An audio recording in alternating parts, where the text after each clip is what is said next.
Hope everyone's doing well, staying happy and safe and healthy. Big bear hugs to all you out there. All right, today, instead of singing a song and showing you how to do the finger play, I'm going to teach you how to make a musical instrument. Yep, we're going to make a really fun one that I thought up of like a year ago.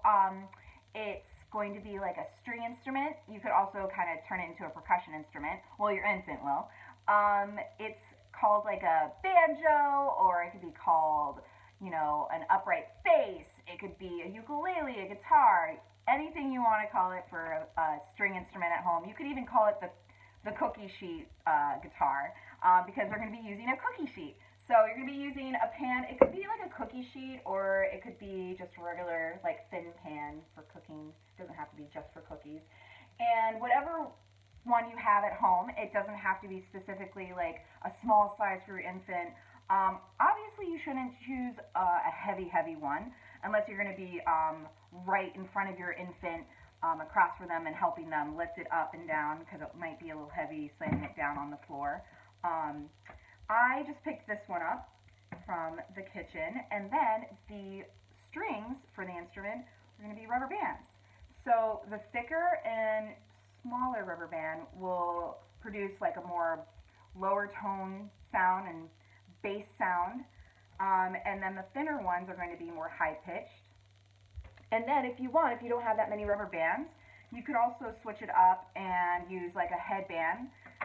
Moms out there, like this one, like that you would wear in your head, but you would put on the pan.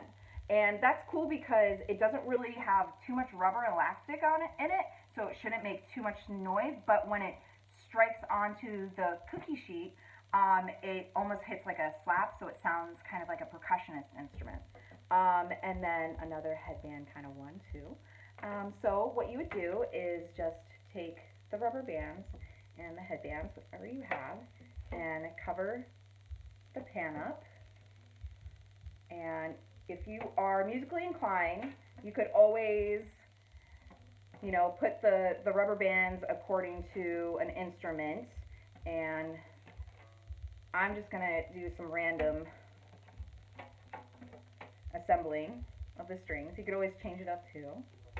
And you could show your infant when you're making it how to make it, because they'll probably be fascinated. Like, what is she doing with a cooking sheet and rubber bands? So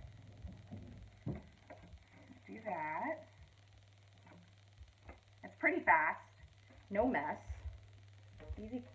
easy to disassemble and put away if you'd like, if you don't want them to keep the cooking sheet in their toy bin or the play area. And this could be something that if you have to be in the kitchen or be doing something, but you want to keep your infant busy and they're kind of bored with books, this is a good one. And then this also could be used for a music and movement activity. This also helps on their fine motor skills, their cognitive skills, and just communication and language. You could start using words like plucking, playing music, like simple phrases, to help with their language. And so here you go. And then you just, so you hear that one's pretty low bass.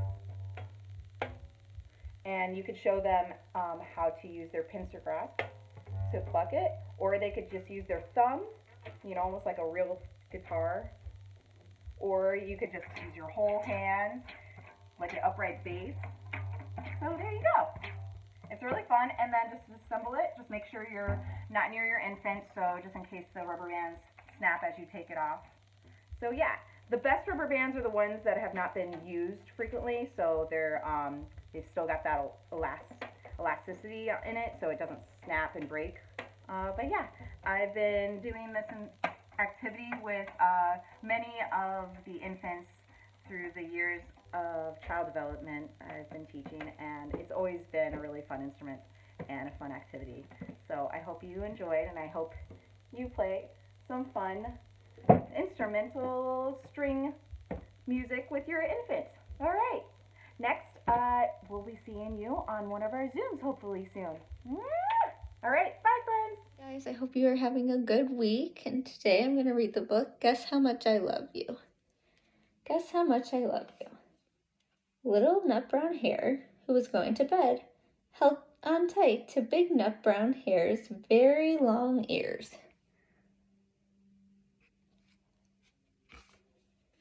He wanted to be sure that Big Nut Brown Hare was listening.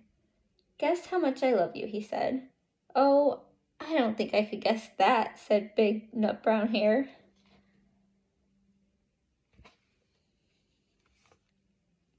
"This much," said Little Nut Brown Hare, stretching out his arms as wide as they can go. Big Nut Brown Hare had even longer arms. "But I love you this much," he said. This is a lot," thought Little Nut Brown Hare. "I love you as high as I can reach," said Little Nut Brown Hare. "I love you as high as I can reach," said Big Nut Brown Hare. "That is very high," thought Little Nut Brown Hare. "I wish I had arms like that."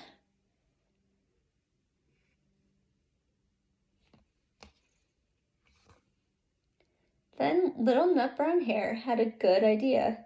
He tumbled upside down and reached up the tree trunk with his feet.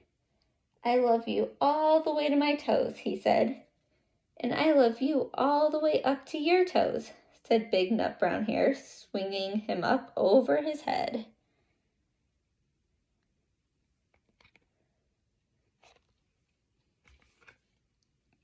"I love you as high as I can hop," laughed Little Nut Brown Hare, bouncing up and down.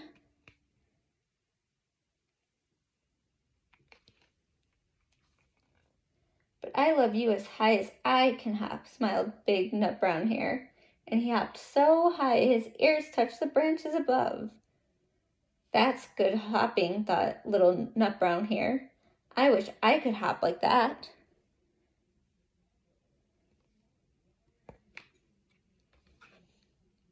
"I love you all the way down the lane as far as the river," cried Little Nut Brown Hare.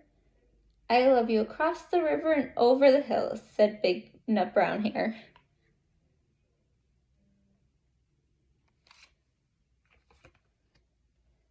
"That's very far," thought Little Nut Brown Hare. He was almost too sleepy to think any more.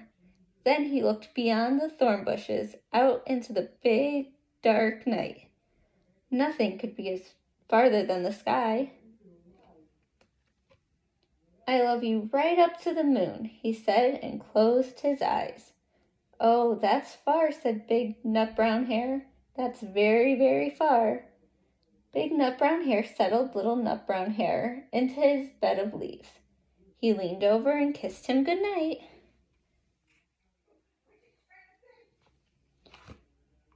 Then he laid down close by and whispered with a smile, "I love you right up to the moon and back." The end.